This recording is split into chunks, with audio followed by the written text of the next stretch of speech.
Oh guys, ang lakad naman natin today is going to north. Dito nga pala kami dumaan sa Harbor Link. Diversion road to ng going to NLEX para makaiwas ka sa traffic pag dadaan ka ng Balintawak at saka C3.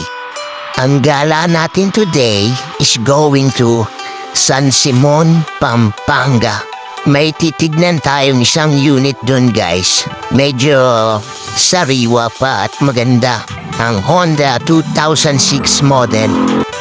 Medyo worry lang tayo kasi bahain tong place na to.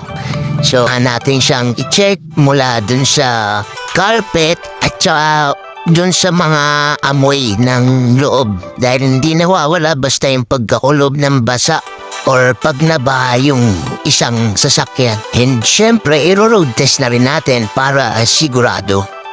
So, ayan na guys, pa-exit na tayo dito sa San Simon, Pampanga. Siya nga pala guys, wala na nga pala ritong cash lane. So, mas maganda kung magpupunta tayo rito sa part ng San Simon, dapat meron na yung RFID or Easy Trip, Auto Sweep or kaya Easy Trip para less hassle na rin guys, diba?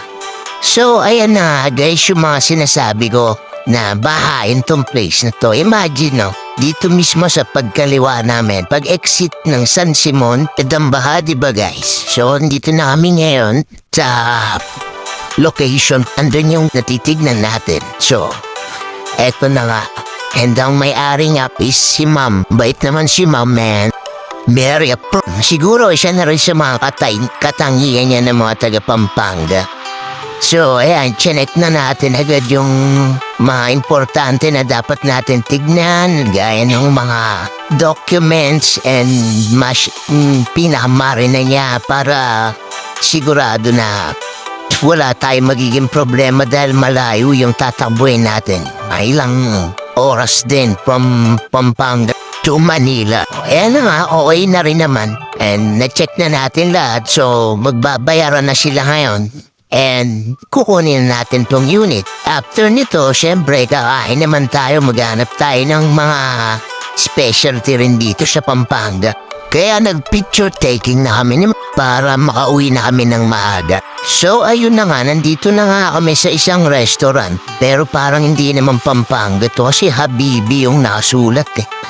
Pero dahil gutom na kami, okay na to. Yun lang guys, thank you for watching, bye-bye!